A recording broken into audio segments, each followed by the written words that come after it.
What's going on, ladies and gents, boys and girls, gamers of all ages? Joker back again, once again. So, the E3 hype train is already pulling out of station and not showing any sign of slowing down. As we see games that just over a week ago we were questioning the viability of are now gaining tremendous amounts of hype with cryptic tweets on their official Twitter page. This of course triggered memories of Destiny 2 Warmind's marketing by Christopher Barrett, which ended in two of the greatest rickrolls in gaming history. One was digital and funny and everybody got a good chuckle out of. The other was Warmind. But I do have a pro tip to kind of explain the type of game that I think BioWare fans want from BioWare and Anthem. Literally, just make Dragon Age Origins or Mass Effect 1, 2, or even 3 with co-op, strikes, and raids, Destiny 1 style, and then keep that crazy content release cycle you had with Dragon Age Origins. If you can manage that, BioWare, you are halfway to being better than every other looter shooter in the genre. Sorry, I'm just saying. The internet's love-hate relationship with EA games has always interested me. We all know it's not going to end well, not for anyone involved, and yet, here we are. Out of some masochistic, subconscious loathing of ourselves and video games, I guess, getting excited over EA games. This relationship paradigm is almost as bad as mine and Destiny's. And vodka. Almost. Almost as bad. Not quite, but almost. And since we're on the subject of disappointment and bad life choices, Destiny has announced that it's going to announce things. So, in the spirit of announcing things with announcements, well in advance of actually announcing things through announcements, I'd like to announce that I am announcing the possibility of announcing that I will be at a later date, that is not this date, announcing a plan to announce the possibility that I might be announcing a stream of a stream that is going to be the Destiny 2 DLC live stream when they finally announce the announcement that they have announced that they are going to be announcing. What the fuck ever happened to just dropping a trailer? And speaking of announcements that announce things via announcements of announcements, over 1 million people tuned in to watch a bobblehead standing in front of a TV. Way to go, gamers. We just proved we are no better than turkeys in the rain. Have we waited long enough, guys? I think we have. We want to thank all of you who tuned into this. It's amazing. We have had over 2 million unique visitors to this stream to watch, I don't know what, nothing, but we have something really cool to show you. It's a tease for our next game, and we'll see you all at E3 June 10th. Thanks again.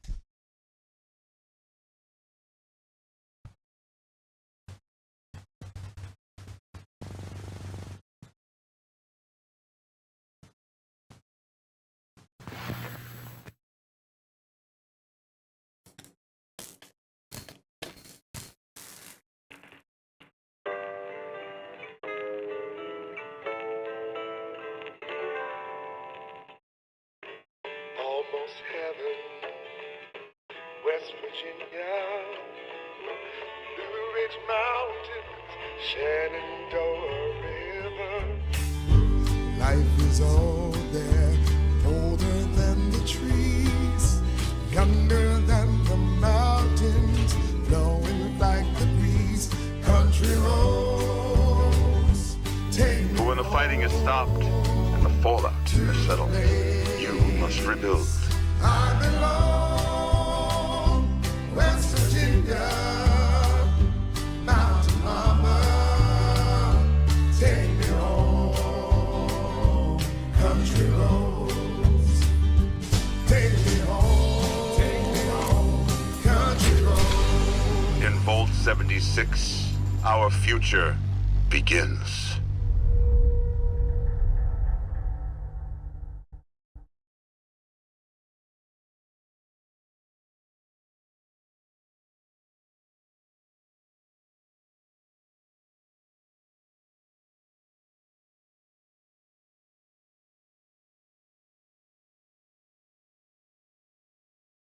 And then we got the teaser for Fallout 76, which apparently no one quite understands what Fallout 76 actually is.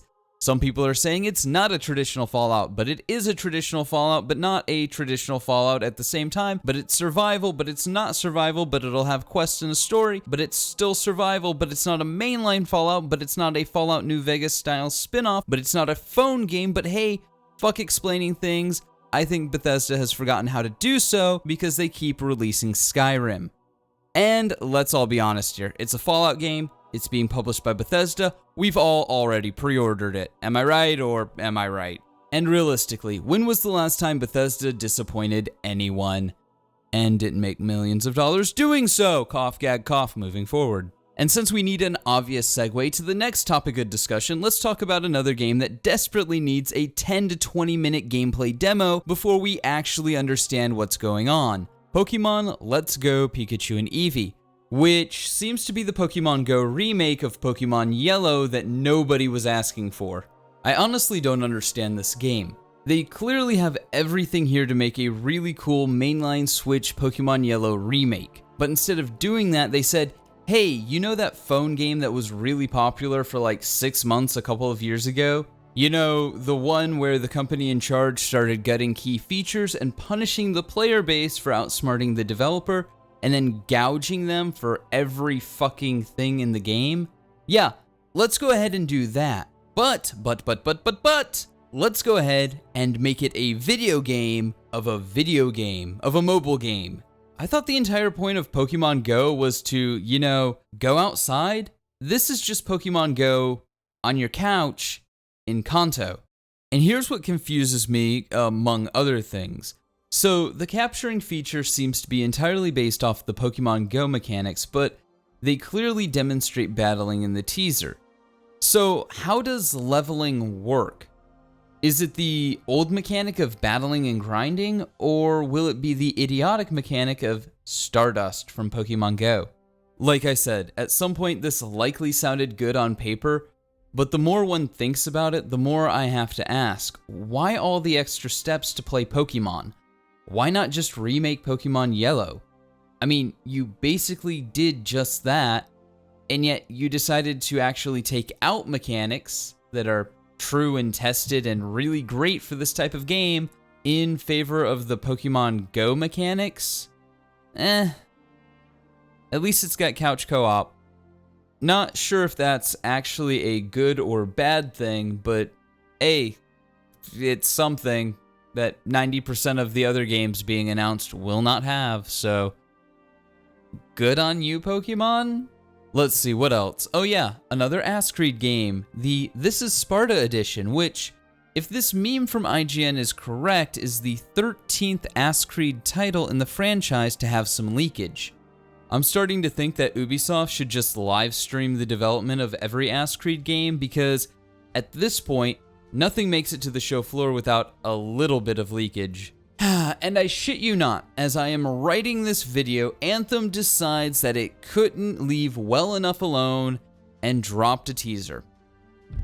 Something is out there. It wants to destroy us all. Well, there was that. It definitely was a teaser.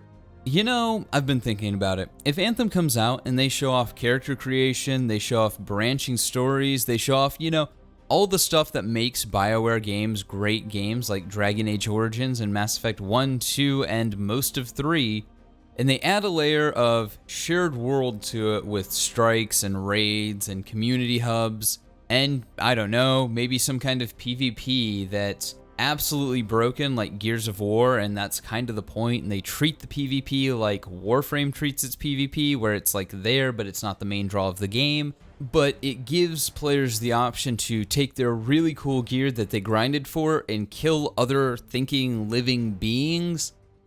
Yeah, that would be cool. I mean, I could take it or leave it, but that would be cool. Still, I would be lying if I didn't see a game with customizable Iron Man suits and say, that intrigues me. The ball really is in EA and BioWare's court with Anthem. I think they have the potential to be a really good game. I mean, BioWare knows what kind of games people want from BioWare. I mean, at this point, they've put out enough games that people don't want that by process of elimination, they had to have learned something, but only time will tell. And that'll do it for this episode of Countdown to E3. Do you like this kind of video? Do you want to see more? Let me know in the comments below. And like always, stay frosty.